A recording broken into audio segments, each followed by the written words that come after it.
Berjumpa kembali dengan saya Sam, teolog berpesan karismatik di BPM Channel ini. Kiranya kasih karunia dan damai sejahtera dari Allah Bapa dan Tuhan kita Yesus Kristus dan persekutuan Roh Kudus menyertai kita sekalian. Kesempatan ini saya ingin berbagi share di channel BPM Channel ini, yaitu satu materi yang telah saya sampaikan di Asasi Talk yang dilaksanakan pada hari Rabu kemarin ya, tanggal 26 ya, yaitu hoax ajaran Yesus adalah Roh Kudus ya. Jadi temanya adalah hoax, ajaran Yesus adalah Roh Kudus. Pertama-tama saya ingin menjelaskan kenapa diberi tema hoax ya. Kata hoax merupakan adaptasi dari kata kerja Inggris hoax ya. Jadi kita menyebutnya hoax biasanya. Kata hoax merupakan adaptasi dari kata Inggris hoax yang berarti berita palsu. Karena itu hoax atau hoax biasanya dipahami dalam pengertian berita berisi informasi yang fakta ya, berisi informasi yang fakta atau kebenarannya sudah diubah menjadi berita yang tidak benar. Informasi dari fakta yang telah diubah tersebut dibuat untuk menutup-nutupi informasi yang sebenarnya. Hoax merupakan upaya untuk memutarbalikkan fakta, di mana fakta tersebut akan diganti dengan kebenaran, dengan informasi-informasi yang meyakinkan, tetapi tidak dapat diverifikasi kebenarannya. Ya. Jadi fakta dari berita hoax, ya, fakta dari sebuah berita ya akan diganti dengan informasi-informasi yang meyakinkan, tetapi tidak dapat diverifikasi kebenarannya. Itu hoax.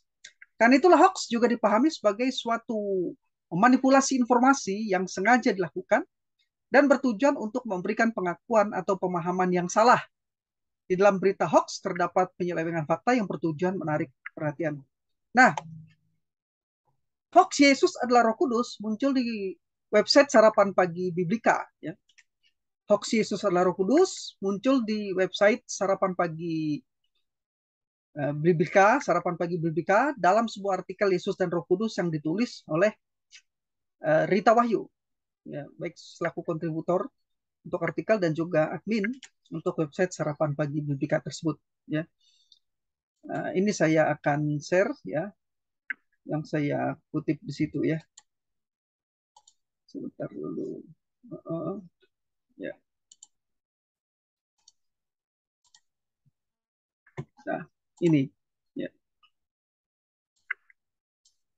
Nah, hoax ini pada dasarnya merupakan kesalahan tafsir atas teks Matius 1 ayat 20. Dikatakan sana, tetapi ketika ia mempertimbangkan maksud itu, malaikat Tuhan nampak kepadanya dalam mimpi dan berkata, Yusuf anak Daud, janganlah engkau takut mengambil Maria sebagai istrimu, sebab anak yang di dalam kandungannya adalah dari Roh Kudus. Ya. Jadi itu ya, ini websitenya, saya kutip screenshotnya ya, dari Sarapan Pagi BPK, artikel yang ditulis oleh Rita Wahyu. Ya. Dalam hal ini, saya hendak mengkritisi ya, mengkritisi ajaran yang saya anggap tafsir yang keliru ya dari Rita Wahyu karena ini menyangkut ajaran yang esensial. Ya. Saya sendiri tidak ada persoalan dalam dengan Rita Wahyu, tidak. Sampai sekarang masih berteman di Facebook maupun di WA. Bagi saya mengkritik itu merupakan hal yang konstruktif, membangun, tujuannya adalah untuk membangun. Jadi bukan dalam rangka menyerang pribadi, apalagi membuli, jauh dari hal tersebut. Karena memang bukan merupakan karakteristik saya untuk menyerang pribadi ataupun membuli. Ini adalah ranah tanggapan akademis, ya, tanggapan teologis akademis dari saya terhadap artikel tafsiran dalam artikel Tata Wahyu bahwa Roh Kudus, bahwa anak yang dalam kandungan Maria adalah Roh Kudus, atau Yesus adalah Roh Kudus, atau Roh Kudus adalah Yesus. Ya. Nah, ini bisa dilihat di sini ya. Bayi yang dikandung Maria adalah Roh Kudus. Ya. Bayi yang dikandung Maria adalah Roh Kudus. Ini pernyataan Rita Wahyu sendiri ya. Jadi dalam artikel tersebut Rita Wahyu menjelaskan bahwa preposisi Yunani ek yang diterjemahkan dengan of dalam bahasa Inggris diartikannya dengan kata adalah, bukan dengan arti dari. Ya. Dengan demikian menurut Rita Wahyu, terjemahan yang tepat dari frase Yunani geneten ex pneumatos estin hagio adalah is begotten of the Holy Spirit. Anak yang di dalam kandungannya adalah dari Roh Kudus. Ya. Nah, Ini dia pernyataannya, saya ambil dari screenshot tadi ya. Bahasa Inggris mempunyai kata yang sepadan, geneten ex pneumatos estin hagio, interlinear yang dibuat oleh Rita Wahyu. Geneten sama dengan dalam bahasa Inggrisnya is begotten, kemudian ex diterjemahkan of, ya tidak masalah sebetulnya, hanya artinya nanti yang ketika kata X atau of ini diartikan oleh Rita Wahyu sebagai dengan pengertian adalah, itu akan jadi bermasalah. Jadi kalau of ini diterjemahkan atau diartikan dengan dari, tidak akan menimbulkan masalah. Kemudian kata pneumatos, ya, dalam ditranslate ke dalam bahasa Inggris the spirit, dan estin is hagio, holy. Jadi is begotten of the Holy Spirit. Of bukan from katanya. Artinya yang dalam kandungan anak darah Maria itu adalah Roh Kudus sendiri, bukan pemberi dari Roh Kudus.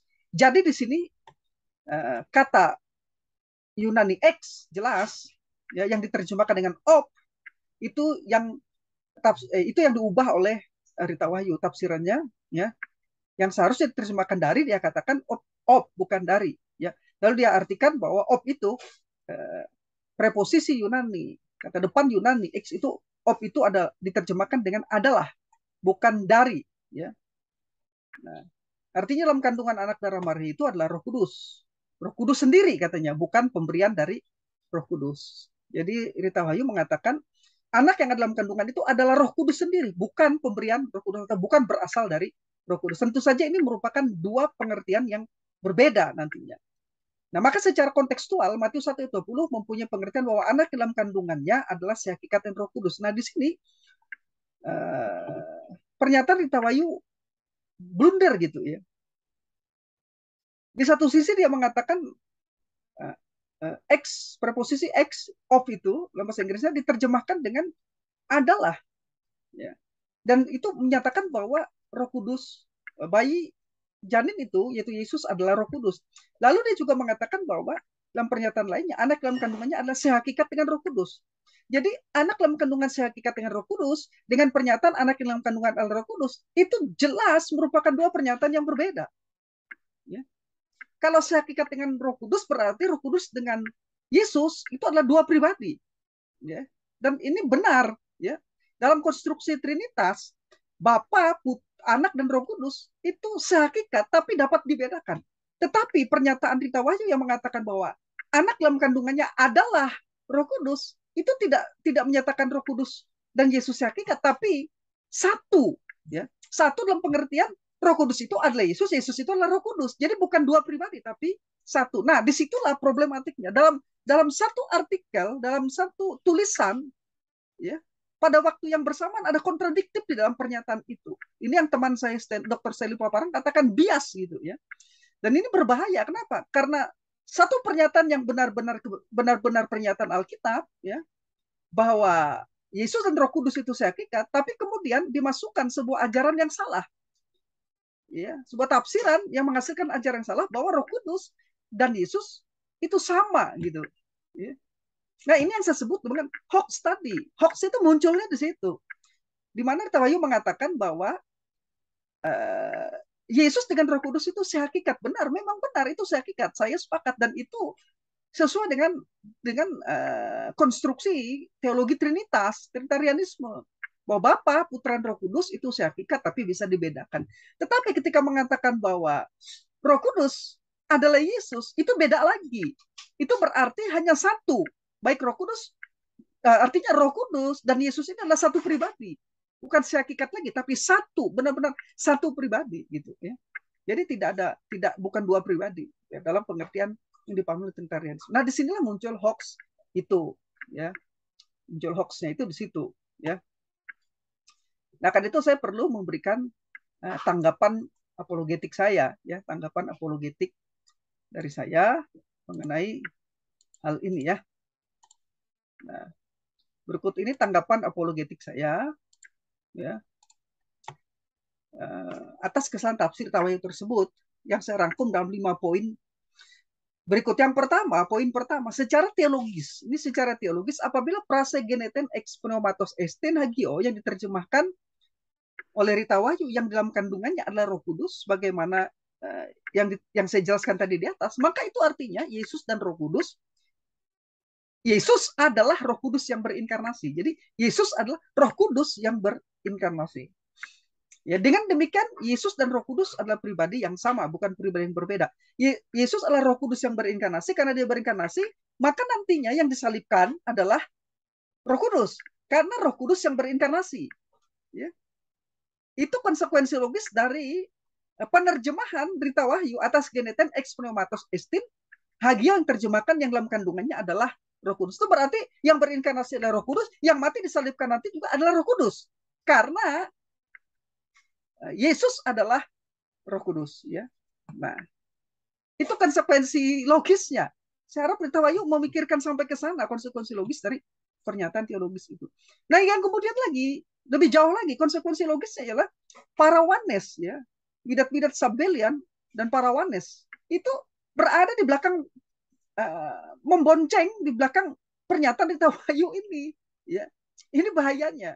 Mereka menganggap pernyataan Berita Wahyu ini sepertinya kebenaran. Nanti saya akan buktikan bahwa itu bukan kebenaran, tapi hoax, pemelintiran, ya, dari sebuah prase atau kata dan akhirnya prase dan konteks yang sebenarnya tidak demikian, tidak seperti yang ditafsirkan oleh Berita Wahyu tersebut. Ini jelas pertentangan dengan pernyataan Alkitab sendiri, karena Alkitab menyatakan bahwa Yesus dan Roh Kudus adalah pribadi yang berbeda. Jadi menyatakan bahwa janin yang ada di dalam rahim Maria itu adalah Roh Kudus. Ya, Yesus sama dengan Roh Kudus, itu bertentangan dengan, kontradiktif langsung dengan pernyataan Alkitab yang jelas. Karena Alkitab menyatakan bahwa Yesus dan Roh Kudus adalah pribadi yang berbeda. Yesus sendiri dalam Yohanes 16 ayat 7 menyatakan perbedaan pribadinya dengan Roh Kudus. Dikatakan begini, namun benar yang kukatakan ini kepadamu adalah lebih berguna bagi kamu jika aku pergi. Sebab jikalau aku tidak pergi, penghibur itu tidak akan datang kepadamu. Tetapi jikalau aku pergi, aku akan mengutus dia kepadamu. Nah, di sini ketika Yesus menggunakan kata ganti aku dan dia, maka konstruksi kalimat ego tempo auton, bukan auto, tapi auton, atau aku mengutus dia dalam ayat ini sangat memperjelas perbedaan pribadi Yesus dengan pribadi Roh Kudus. Kenapa harus auton? Karena auton itu merupakan kata ganti untuk menunjuk kepada pribadi. Sedangkan kata auto, kalau auto digunakan di situ untuk Roh Kudus, maka dia pasti bersifat netral. Di sini tidak, bukan dalam pengertian netral, tapi menunjuk kepada uh, seorang pribadi. Jadi Roh Kudus, aku dan dia, ketika menunjuk menggunakan auton, dia itu Roh Kudus oleh satu pribadi. Ya.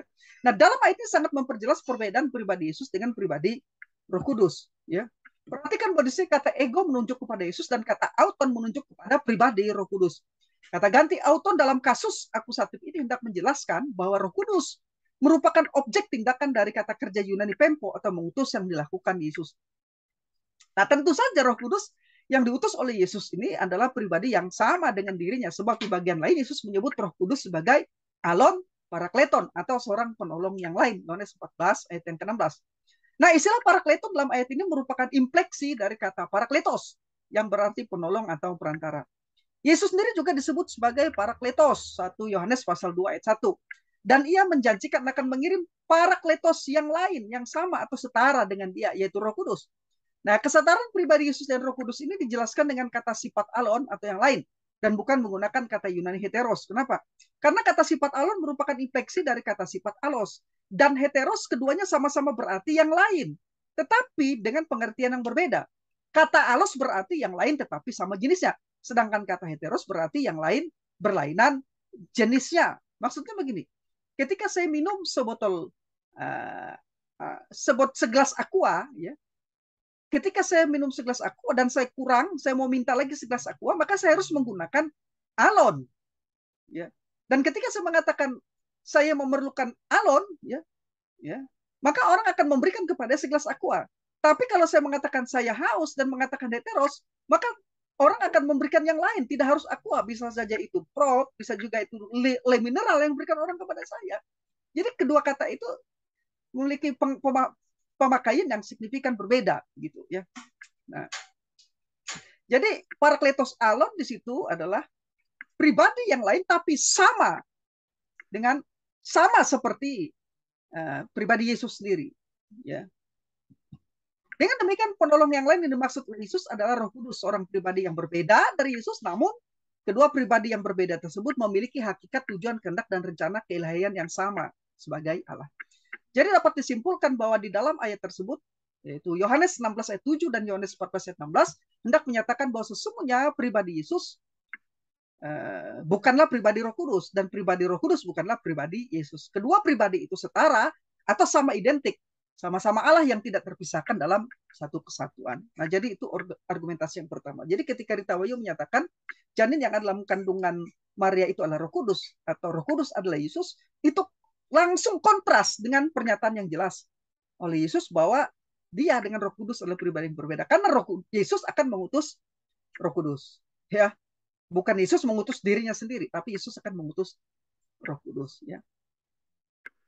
Nah, itu juga akan berkontras langsung dengan pernyataan Rasul Yohanes, Injil Yohanes pasal 1 ayat 114, bahwa yang berinkarnasi itu Logos. Coba cari di Alkitab. Di Wahyu bisa cari di Alkitab bahwa sampai kapanpun di Alkitab itu tidak akan kita temukan bahwa Logos itu adalah Roh Kudus atau Roh Kudus adalah Logos gitu. Yang berinkarnasi itu bukan Roh Kudus menurut Yohanes pasal 1 ayat 114, tapi yang berinkarnasi itu adalah Logos, firman. Dan Logos atau firman itu tidak pernah disebut sebagai Roh Kudus, begitu ya. Jadi ada banyak ayat-ayat yang penjelasan yang jelas secara langsung tentang perbedaan Yesus dengan Roh Kudus itu akan ditabrak oleh tafsiran Rita Wahyu. Hanya tafsiran Rita Wahyu, ya. Nah, sekarang poin yang kedua, argumen saya yang kedua, secara eksegetikal gramatikal, apabila preposisi atau kata depan X digabung dengan kata benda genetif nomina maksudnya, maka terjemahannya bukanlah of atau adalah seperti yang diterjemahkan Rita Wahyu, tetapi from, dari. Tidak pernah X dengan kata benda genetif diterjemahkan of, kecuali bila tidak ada preposisi atau hanya genetik murni. Karena itulah dalam konteks dekat di ayat 18, Matius dengan cara yang sama memakai preposisi X dalam frase ex pneumatos hagio diterjemahkan dengan from atau dari. Itulah ketika kata benda genetif pneumatos estin hagio disertai dengan preposisi X sehingga menjadi ex pneumatos estin hagio, maka terjemahnya adalah from the Holy Spirit, dari Roh Kudus, bukannya of the Holy Spirit, adalah Roh Kudus, bukan begitu sebagaimana yang salah tafsirkan oleh Rita Wahyu. Dengan demikian adalah keliru kalau menyalahkan terjemahan bahasa Indonesia yang sudah menerjemahkan dengan baik, ya. New International Version telah menerjemahkan dengan benar frase Yunani geneten ex pneumatos estin hagio dalam Matius 1:20 tersebut dengan iskanse in her is from the Holy Spirit, dan diterjemahkan dengan cukup baik dalam Alkitab bahasa Indonesia, yang di dalam kandungannya adalah dari, Roh Kudus. Jadi bukan adalah Roh Kudus, tapi adalah dari Roh Kudus, ya. Of atau from, ya. Jadi berasal dari adalah dari Roh Kudus. Juga terjemahan King James Version telah menerjemahkan dengan baik jika dipahami dengan tepat. Ya, is concept in her is of the Holy Ghost. Ya, karena kata of dalam King James Version tersebut menyatakan sumber atau asal. Jadi menurut kaidah gramatika Yunani melalui frase geneten ex pneumatos estin hagio, Matius selaku penulis kitab Injil Matius hendak menegaskan pernyataan malaikat Gabriel bahwa janin Yesus yang berada dalam kandungan Maria bukanlah Roh Kudus, tetapi berasal dari atau from, berasal dari Roh Kudus. Atau dengan kata lain, janin tersebut berbeda dari Roh Kudus, seperti yang sudah saya jelaskan tadi di depan. Nah, selanjutnya saat Rita Wahyu menerjemahkan frase Yunani geneten ex pneumatos estin hagio ke dalam bahasa Inggris menjadi is begotten of the Holy Spirit, maka ia bukan hanya keliru menerjemahkan kata Inggris of, preposisi Yunani X tadi, dengan kata atau dengan arti adalah, seharusnya diterjemahkan menjadi from atau dari, tetapi ia juga salah karena telah mengabaikan. Jadi bukan hanya mereduksi kata Yunani X yang seharusnya diterjemahkan menjadi dari ke adalah, tetapi Rita Wahyu juga salah karena telah mengabaikan atau tepatnya membuang kata Yunani estin. Padanan Inggrisnya adalah is. Kata kerja Yunani estin, padanan Inggris is, yang diterjemahkan dalam bahasa Indonesia adalah, itu dieliminasi, dibuang oleh Rita Wahyu. Kenapa? Karena dia telah menjadikan preposisi X diterjemahkan dengan adalah. Sedangkan estin dalam bahasa Inggris ke bahasa Indonesia artinya juga adalah.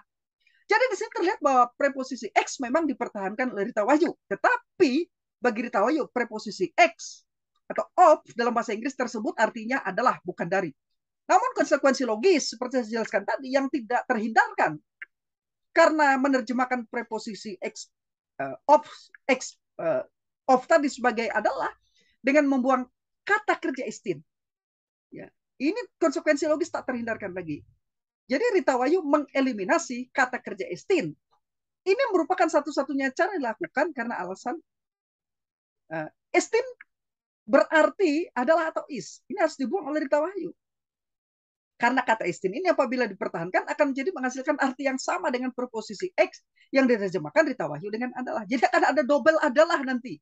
Yang satu X diterjemahkan adalah, yang satu istin diterjemahkan adalah. Maka satu-satunya cara istin yang memang benar-benar terjemahnya artinya adalah itu yang dibuang, dieliminasi. Dengan demikian dua kesalahan telah dilakukan oleh Rita Wahyu di sini, yaitu yang pertama mereduksi arti preposisi X yang seharusnya berarti dari menjadi adalah. Dan yang kedua, mengeliminasi kata kerja istin, mengeliminasi kata kerja istin yang artinya adalah. Jadi Rita Wahyu telah melanggar kaidah gramatikal saat menerjemahkan prase Yunani geneten ex pneumatos estin hagio menjadi is begotten of the Holy Spirit. Anak yang di dalam kandungannya adalah Roh Kudus. Jadi kaidah gramatika telah dilanggarnya. Kan itulah sekali lagi penerjemahan King James Version, New International Version, dan terjemahan lembaga Alkitab sudah tepat. Jangan diotak-atik lagi terjemahan itu. Malah tambah salah. Kan? Ya. Jadi, is concept in her, is of the Holy Ghost, King James. Sama juga. Is concept in her, is from the Holy Spirit, New International Version, dalam lembaga Alkitab besar, di dalam kandungannya adalah dari Roh Kudus, terjemahan lain. Semua terjemahan ini telah memasukkan baik preposisi Yunani X, tidak mereduksinya, yang berarti dari, from, dan kata kerja Yunani istin yang berarti adalah is. Semua mengakomodir kedua itu, tidak mereduksi dan juga tidak mengeliminasi seperti yang dilakukan oleh Rita Wahyu. Bahkan apabila dipahami dengan baik, maka terjemahan King James Version telah menerjemahkan dengan baik kok. Is concept in her is of the Holy Ghost, di dalam King James Version, kata of dari preposisi Yunani X dalam Matius 1:2 harus berarti dari, bukan adalah, untuk menyatakan sumber atau asal. Sehingga is of dalam King James Version tersebut berarti adalah dari. Dalam hal ini King James Version konsisten menerjemahkan X dengan of, dari, dalam pengertian dari.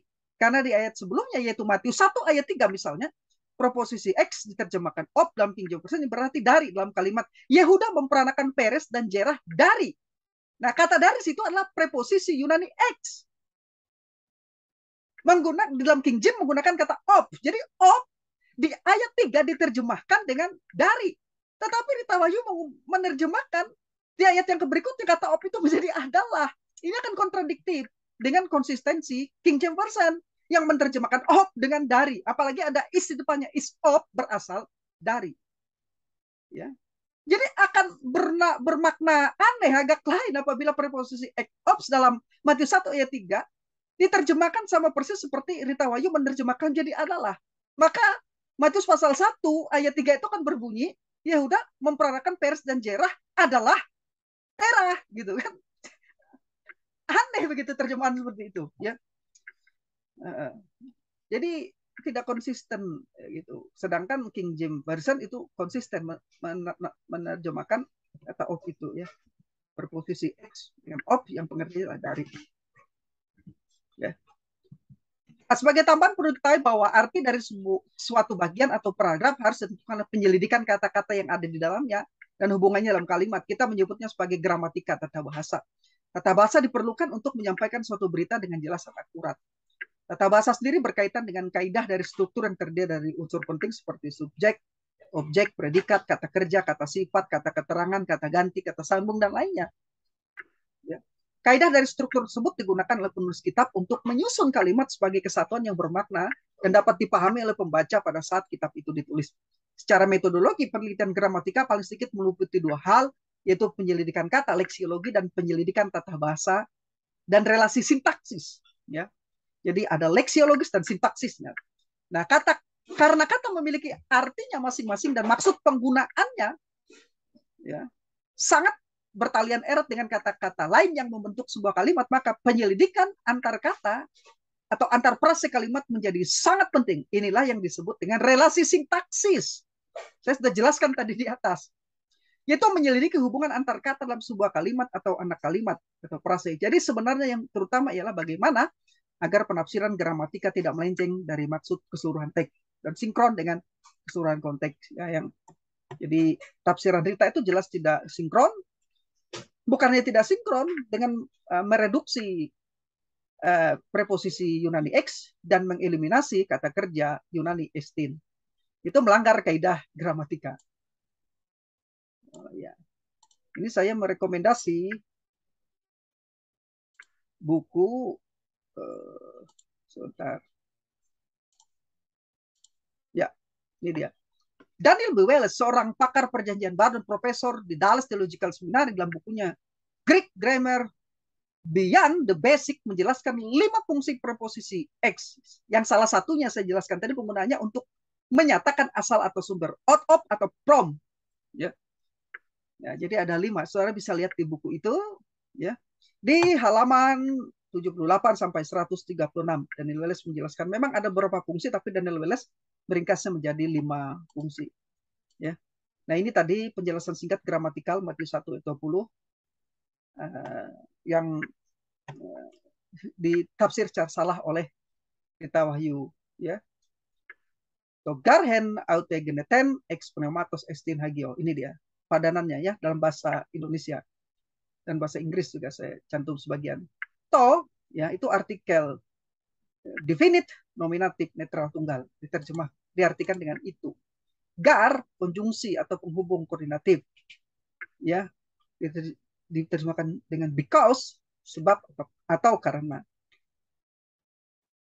Hen atau en preposisi atau kata ganti depan datif, ya diterjemahkan dalam bahasa Inggris in di dalam atau dalam, ya. Kemudian auto kata ganti orang datif feminin tunggal, ya. Itu diterjemahkan dengannya untuk menunjuk pada perempuan. Geneten kata kerja partisip auris pasif nominatif netral tunggal, ya yang terjemahkan dengan anak, ya geneten. Sedangkan X adalah preposisi sudah jelaskan tadi atau kata depan datif, ya harusnya terjemahkan from atau from, ya dari, keluar dari.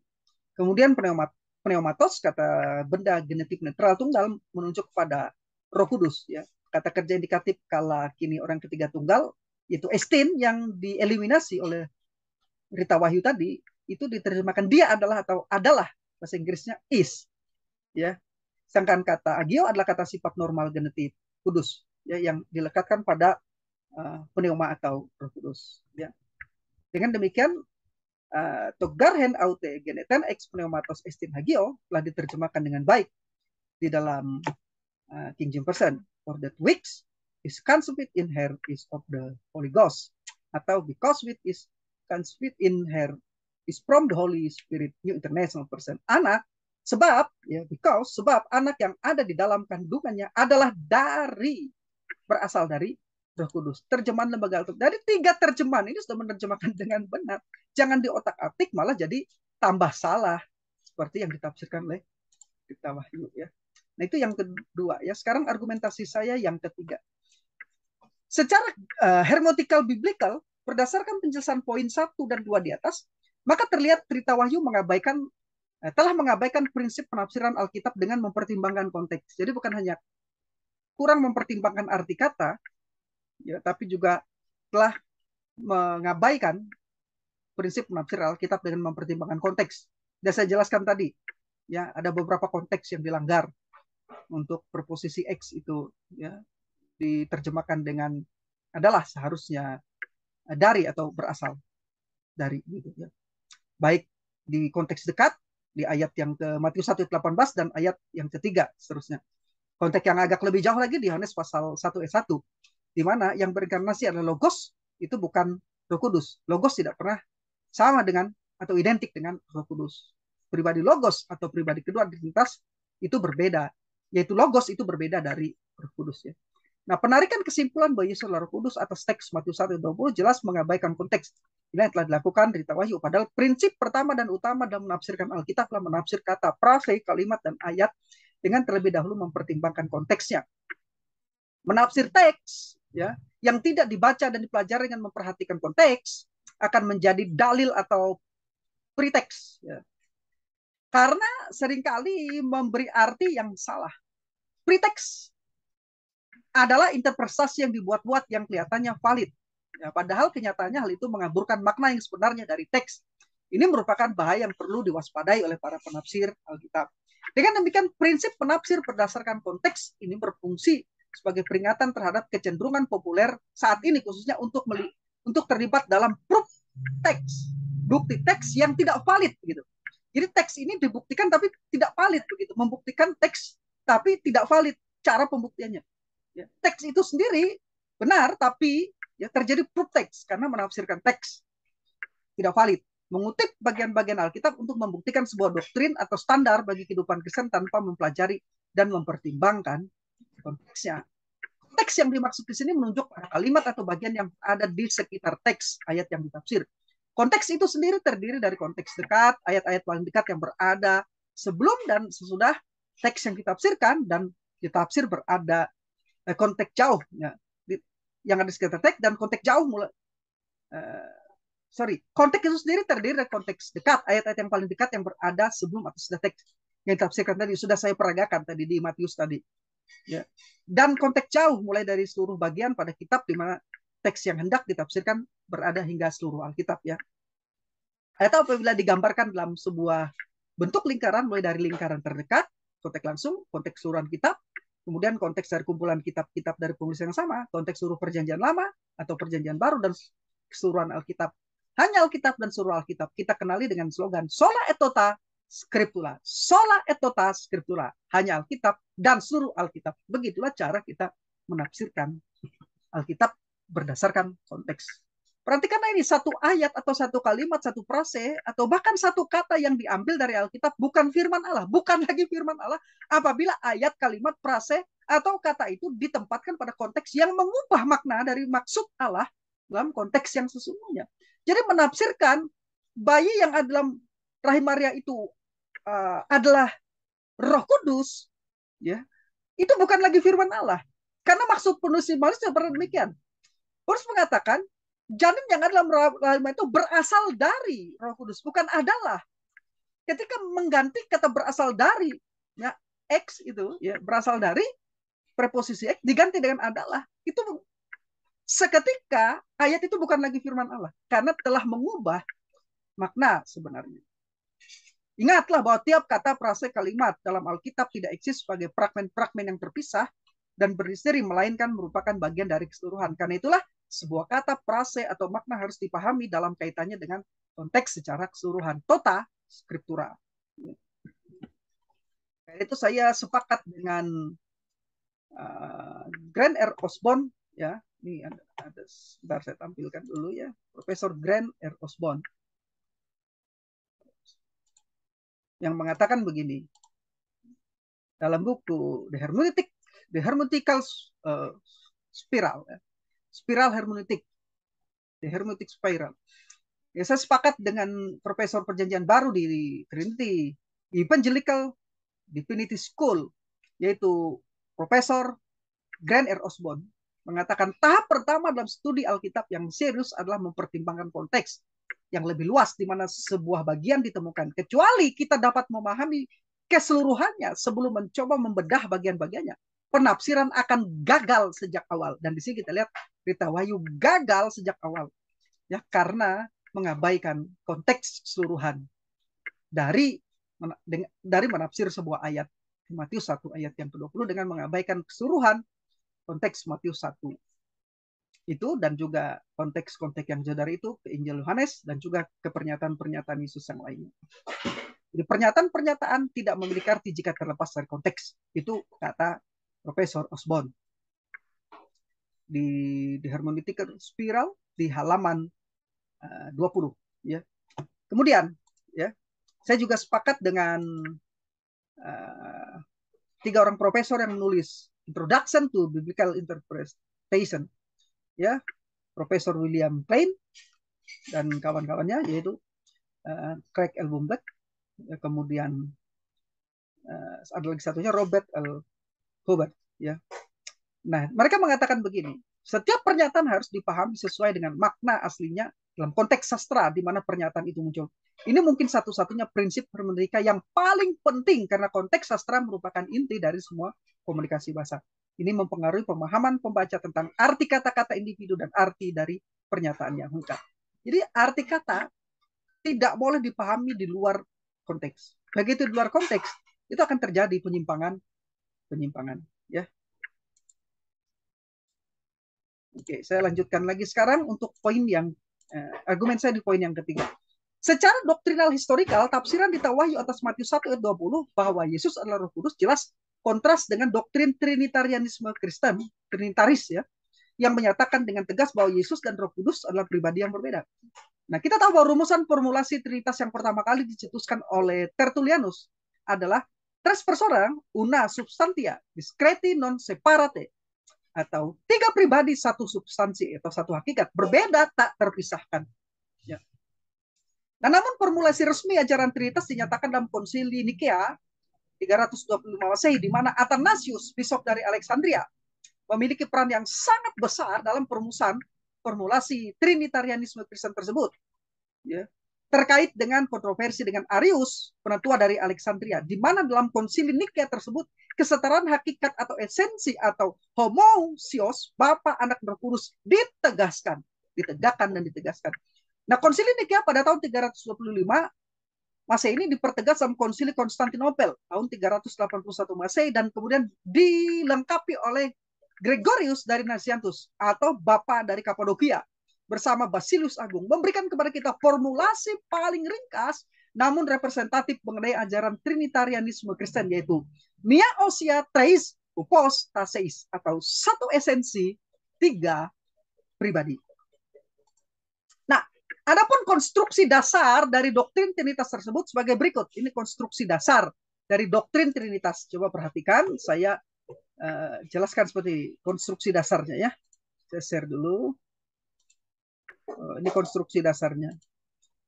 Ya. Yang pertama, hanya ada satu Allah. Jadi orang Kristen tidak percaya mengakui tiga Allah, tidak. Jadi tuduhan bahwa orang Kristen memiliki tiga Allah, percaya pada tiga Allah, itu strawman, ad hominem. Sangat-sangat strawman sekali. Sangat-sangat tidak sesuai, bertentangan dengan ajaran Kristen. Hanya ada satu Allah, Allah yang Esa. Ya. Yang kedua, terdiri dari tiga pribadi, hypostasis, Bapa, Anak, dan Roh Kudus, yang dapat dibedakan tetapi tidak dapat dipisahkan. Jadi kalau ada orang mengatakan, orang Kristen itu kok percaya pada tiga Allah? Tidak, kami percaya pada Allah yang Esa. Hanya Allah yang Esa ini dapat dibedakan dalam tiga pribadi, hypostasis. Dibedakan tapi tidak dapat dipisahkan. Hanya ada satu Allah yang Esa.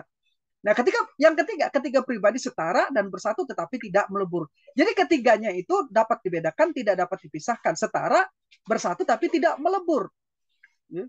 Setiap pribadi, yang keempat konstruksinya, setiap pribadi memiliki hakikat atau esensi ousia yang sama, identik, dan masing-masing memiliki kepenuhan Allah. Dan yang kelima, ketiga pribadi ini saling mendiami satu sama lain dan berelasi secara kekal. Namanya disebut dengan istilah perikoresis. Nah, konstruksi ini tadi, 5 ini tadi, 1, 2, 3, 4, dan 5 ini ya, mengantisipasi sekaligus membedakan dari berbagai ajaran miring, membedakan Trinitarianisme Kristen dari ajaran miring, sumbang, sesat terkait doktrin Trinitas, seperti misalnya Unitarianisme, Arianisme, Sabellianisme, dan sejenisnya, dan Triteisme. Jadi formulasi dari konstruksi Trinitarianisme Kristen ini jelas membedakan Roh Kudus dari Yesus dan Bapa, membedakan Roh Kudus dari Yesus dan Bapa. Ya. Nah, perikoresis ini dikenali juga dengan koinherensi. Ya, koinherensi. Profesor Robert Lita menjelaskan tentang rumusan Bapak-Bapak Kapadokia demikian. Allah adalah satu dalam esensi, tiga dalam pribadi, berbeda tanpa pemisahan, dan bersatu tanpa percampuran. Ketiganya tidak dapat dipisahkan. Trinitas yang sempurna berdistingsi secara kekal, tetapi saling mendiami. Tapi saling mendiam ini berdistingsi secara kekal tetapi saling mendiam ini yang kita sebut sebagai perikoresis atau koinherensis. Hal yang sama dijelaskan oleh Profesor Miller J. Erickson. Adanya gagasan koinherensi disebut juga perikoresis dari ketiga pribadi kealahan ini ditekankan kealahan itu ada secara tidak terpisah dalam tiga pribadi yang berbeda. Ketiganya dapat dibedakan sebagai pribadi, namun esa dan tidak dapat dipisahkan dalam keberadaan mereka. Ya. Jadi ajaran Rita Wahyu ya bahwa Yesus adalah Roh Kudus adalah Yesus, itu kontra langsung dengan doktrin Trinitas dari aspek doktrinal historikal. Ya. Sekarang argumentasi yang berikutnya, yang kelima, yang terakhir ya. Akhirnya tafsiran Rita Wahyu atas Matius 1 ayat 20. Yesus adalah Roh Kudus bukan hanya bermasalah secara hermeneutikal biblikal, eksegetikal, gramatikal, dan doktrinal historikal, tetapi tafsir tersebut juga dekat searah dengan bidat Sabellianisme di Gereja Timur atau monarkianisme yang modalistik. Dalam bentuk modalistiknya, monarkianisme mengajarkan bahwa satu Allah yang secara beragam memanifestasikan dirinya dalam tiga bentuk atau mode keberadaan, disebut dengan modalisme. Di Gereja Barat, monarkianisme yang modalistik dikenali sebagai patripasianisme, yang mengajarkan bahwa Allah Bapa yang berinkarnasi dalam anak juga menderita di dalam anak saat penyaliban. Namun istilah yang paling tepat dikenakan kepada ajaran atau pandangan Rita Wahyu bahwa Yesus adalah Roh Kudus seperti yang dikatakan disarankan oleh rekan saya Dr. Seli Pamparang adalah pneupasianisme. Dan ini merupakan istilah yang baru ya, karena Roh Kudus adalah Yesus. Artinya Roh Kudus yang berinkarnasi dan juga nantinya menderita mati di kayu salib. Nah, karena Roh Kudus yang berinkarnasi dalam anak juga menderita nantinya saat anak mengalami penyaliban.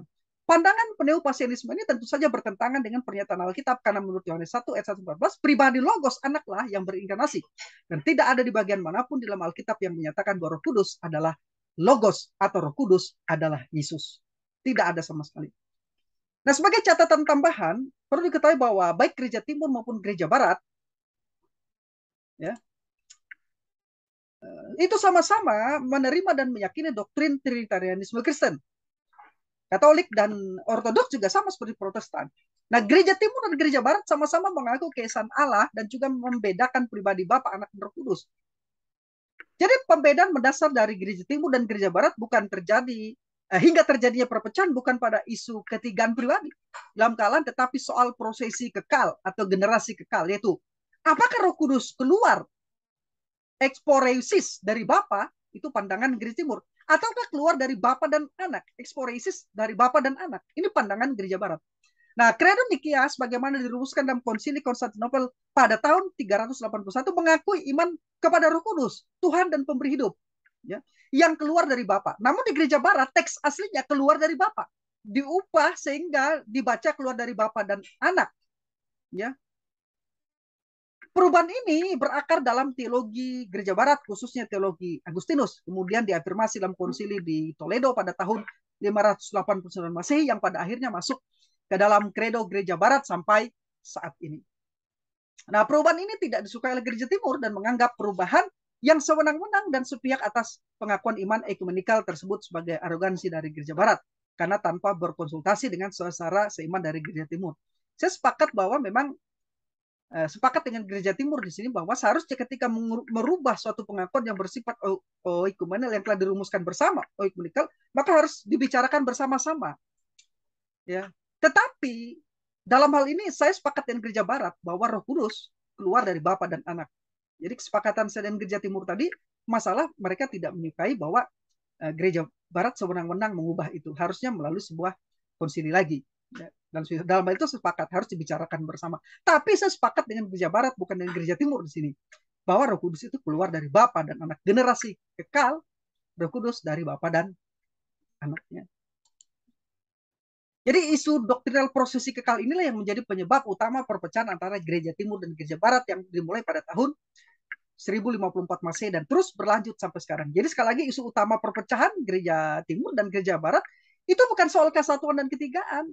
Dalam doktrin Trinitarianisme Kristen, Gereja Timur dan Gereja Barat, Katolik dan Ortodoks itu semua menerima doktrin Trinitarianisme Kristen. Hanya cara mereka menjelaskan berbeda, istilah-istilah yang digunakan juga ada yang berbeda. Jadi poin penting di sini dijelaskan karena baik Timur maupun Barat sama-sama berhadapan dengan ajaran sesat modalisme. Jadi isunya di situ sebetulnya. Ya. Yang ingin saya tekankan, Gereja Timur dan Gereja Barat sama-sama mengakui Trinitarianisme dan musuh mereka sama, yaitu bidat modalisme. Nah, modalisme adalah monarkianisme yang modalistik. yang mengajarkan bahwa satu Allah yang secara beragam memanifestasikan dirinya dalam tiga bentuk atau mode keberadaan. Di gereja timur dikenali dengan Sabellianisme, sedangkan di gereja barat dikenali sebagai Patripassianisme. Sudah saya singgung tadi di atas. Nah, di era yang lebih modern, bentuk lain dari Sabellianisme adalah Oneness Pentecostalism atau Jesus Only. Yang ini juga telah dianggap salah oleh gereja-gereja Assemblies of God, gereja dan jemaat Allah di Amerika. Dan sekarang Oneness Pentecostal ini berdiri di Indonesia. Oneness Pentecostal ini ada saat ini. Ya, terutama dijelaskan oleh Joshua Tewu, kemudian ada lagi saya dengar ajaran dari Rusilis Rubis, ya, kalau saya tidak salah. Kemudian ada lagi pengikut-pengikutnya seperti yang lain-lainnya itu ya. Dan yang menjadi persoalan ialah dengan penafsiran Rita Wahyu itulah orang-orang ini memboncengi tafsiran Rita Wahyu itu. Jadi mereka mendompleng di tafsiran Rita Wahyu dan berlindung di balik apa yang diajarkan Rita Wahyu yang sebenarnya keliru dari aspek aspek biblical, ya saya jelaskan tadi biblikalnya baik exegetical, gramatikal, kemudian tidak hanya di situ tapi aspek doktrinal, teologikal dan juga doktrinal historical, ya apa yang ditafsir di Tawah itu salah dan orang-orang ini membonceng orang-orang yang salah ini Oneness Pentecostal Jesus Only ini memboncengi ajaran tafsir Wahyu itu dan mereka ya senang-senang saja karena itu berarti mendukung mereka. Secara tidak langsung tafsir Wahyu itu dianggap mendukung Oneness Pentecostal. Saya katakan itu makanya tafsir Wahyu itu searah atau mendekati bidat modalisme. Ya. Jadi di era yang modern bentuk lain dari Sabellianisme ini adalah Oneness Pentecostalism yang juga menyangkal Trinitas tetapi dengan cara yang berbeda. Menurut Oneness Pentecostalism, Yesus sendiri adalah Bapa, Anak, dan Roh Kudus. Dipandang sebagai mode manifestasi yang berbeda dari satu Allah yang benar itu Yesus. Jadi Bapa, Anak, dan Roh Kudus adalah Yesus. Jadi Yesus adalah Bapa, Yesus adalah Anak, Yesus adalah Roh Kudus. Ya, itu Oneness. Ya. Kalau Trinitarianisme kita tidak begitu. Ya. Bapa, Anak, dan Roh Kudus adalah satu Allah yang esa.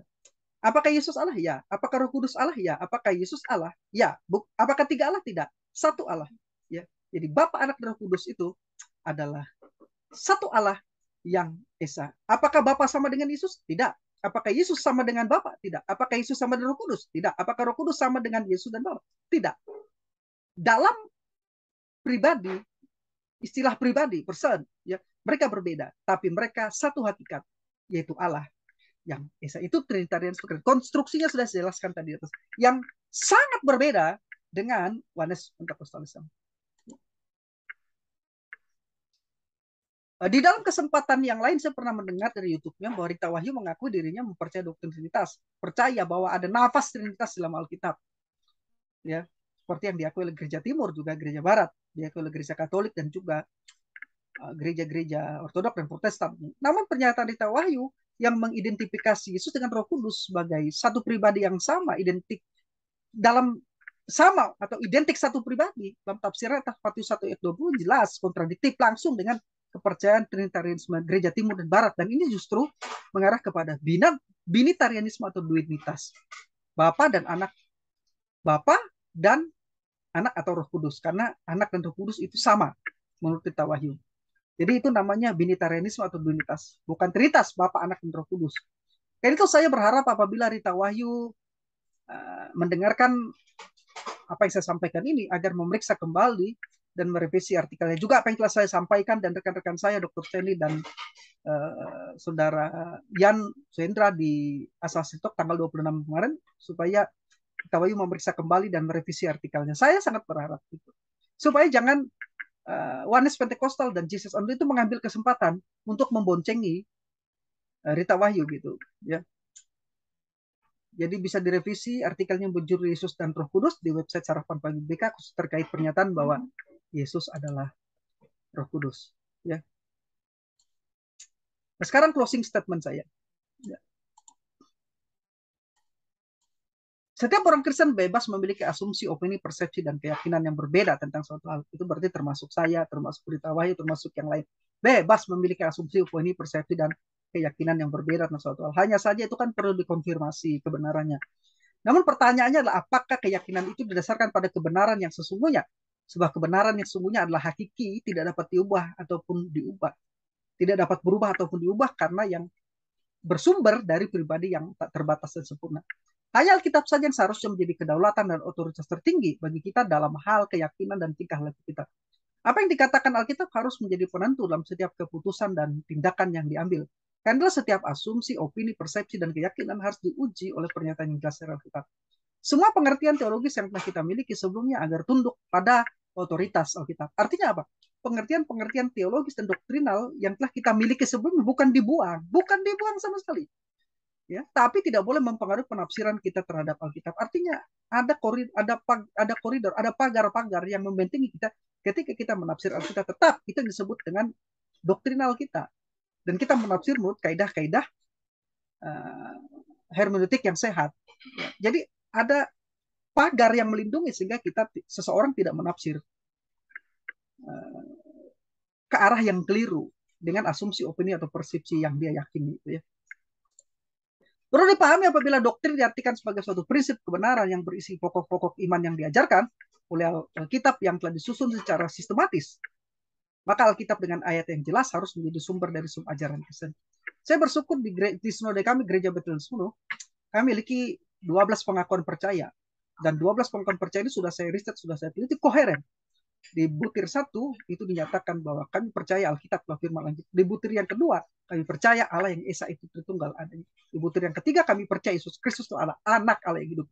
Kemudian butir selanjutnya kami mengakui bahwa semua manusia itu sudah terhilang dalam dosa. Dan di butir yang selanjutnya dikatakan bahwa manusia hanya dapat diselamatkan ketika mereka dijadikan baru atau lahir baru di dalam Yesus Kristus. Ya, itu adalah pokok-pokok ajaran-ajaran iman yang sangat alkitabiah, kompatibel dengan pengakuan iman Rasuli, kompatibel dengan pengakuan iman Nisya, Konstantinopel, dan pengakuan Kalsedon. Ya, sangat kompatibel. Sudah saya riset. Dan kami bersyukur memiliki pengakuan yang demikian koheren dari butir 1 sampai butir yang ke-12. Ya. Nah, pengajaran Alkitabiah haruslah merupakan satu kesatuan yang utuh, dan karena itu tidak mungkin mengajarkan kebenaran yang saling bertentangan, kontradiktif satu dengan yang lain, walaupun ada kemungkinan terdapat kebenaran yang bersifat paradoks. Berikut ini beberapa petunjuk untuk merumuskan sebuah doktrin. Pertama, dasarkan doktrin pada pernyataan-pernyataan yang jelas arti harafiahnya, dan bukan berdasarkan dari kata-kata kiasan atau yang tidak jelas, apalagi simbol-simbol. Itu berbahaya juga. Ya, apalagi isu-isu yang terkait dengan doktrin-doktrin fundamental atau esensial. Yang kedua, dasarkan doktrin pada perikop-perikop konteks yang bersifat pengajaran atau didaktik. Ini tidak berarti bahwa bagian-bagian yang naratif dalam Alkitab tidak mengandung makna teologis atau pengajaran. Yang ketiga, dasarkan doktrin pada seluruh kebenaran Alkitab, total skriptura. Tidak cukup kalau hanya sebagian kebenaran. Jadi, kita harus menggunakan prinsip sola et tota scriptura. Hanya Alkitab, betul, dan seluruh Alkitab. Jadi tidak cukup pernyataan slogan sola scriptura saat ini, tetapi sola et tota scriptura. Hanya Alkitab saja dan seluruh Alkitab. Kenapa? Karena sola scriptura juga dipakai oleh bidat. Satu ayat dipakai, dicomot. Lo katakan ini Alkitabiah, tapi tidak memperhatikan tota scriptura. Maka yang benar itu slogannya, prinsipnya sola et tota scriptura. Hanya Alkitab dan seluruh Alkitab. Itu yang menjadi kesimpulan logis dari sebuah kebenaran yang akan ditarik menjadi sebuah doktrinal dari sebuah pengakuan, menjadi sebuah pengakuan dari sebuah doktrinal yang diajarkan di dalam Alkitab. Doktrin-doktrin yang diajarkan di dalam Alkitab. Ya. Yang keempat, pakailah semua prinsip-prinsip umum hermeneutik gramatikal historik untuk menafsir dan merumuskan doktrin. Yang kelima, hindari unsur-unsur spekulasi dalam merumuskan doktrin, karena itu tidaklah bijaksana jika merumuskan suatu doktrin dari kebenaran yang tidak disebutkan dalam Alkitab. Ringkasnya, pengertian yang telah kita miliki sebelumnya harus sesuai dengan pernyataan Alkitab dan bersedia dikoreksi oleh Alkitab. Hanya pengertian, tafsiran, dan pandangan teologis yang sesuai dengan Alkitab dan telah menetapkan prinsip hermeneutika yang sehat yang patut dianggap benar. Karena itu sekali lagi saya berharap apabila Rita Wahyu mendengarkan channel ini, ya, dengarkan apa yang disampaikan ini agar memeriksa kembali dan merevisi artikelnya yang berjudul Yesus Roh Kudus. Jangan terlalu lama, segera. Karena nanti pernyataan itu akan diboncengi oleh para Wanes atau Jesus Only. Itu di website Sarapan Pagi Dudika, khusus terkait pernyataan bahwa Yesus adalah Roh Kudus. Jadi sekali lagi ini adalah apologetik yang bersifat edukatif. Tidak ada sama sekali kita menyerang satu pribadi, khusus pribadi Rita Wahyu juga tidak menyerang, membuli dia sama sekali tidak, tapi menyingkapkan, menunjukkan kesalahan ini kesalahannya, Dan inilah yang sebenarnya maksud dari penafsiran. Jadi, ringkasnya, pernyataan Rita Wahyu dalam website dalam salah satu artikel di website Sarapan Pagi BBK itu, bahwa Yesus adalah Roh Kudus itu jelas hoax. Karena ketika diverifikasi, pernyataan itu tidak benar. Yesus dan Roh Kudus itu sehakikat, tapi adalah pribadi yang berbeda satu dengan yang lainnya, sama identik sebagai pribadi, dua pribadi yang berbeda. Yesus adalah Yesus, Roh Kudus adalah Roh Kudus, tapi mereka bersama dengan Bapa adalah satu Allah yang esa. Itu yang bisa saya bagikan pada kesempatan ini. Saya Sam, teolog Protestan karismatik.